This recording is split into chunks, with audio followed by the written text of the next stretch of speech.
আসসালামু আলাইকুম বন্ধুরা, আশা করছি আপনারা সবাই ভালো আছেন।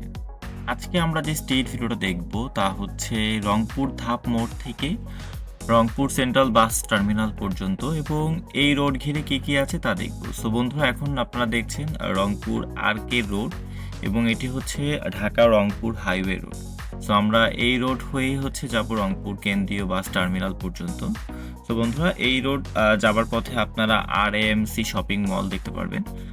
পাশাপাশি এই রোডটা হচ্ছে ঢাকা রংপুরের একটি বড় একটি হাইওয়ে রোড। এখান থেকে আপনার এই রোড হয়ে রংপুর ক্যান্টনমেন্ট দেখতে পারবেন। পাশাপাশি হচ্ছে এই রোড হচ্ছে আপনার যে রংপুর পর্যটক যেই রিসোর্ট আছে, হোটেল, তা দেখতে পারবেন। সো বন্ধুরা, আমরা এখন যাচ্ছি কেন্দ্রীয় বাস টার্মিনালের দিকে। সো বন্ধুরা, ভিডিওটা দেখতে থাকুন। ভালো লাগলে অবশ্যই কমেন্ট সেকশনে জানাবেন এবং চ্যানেলটি সাবস্ক্রাইব করবেন। Thank you.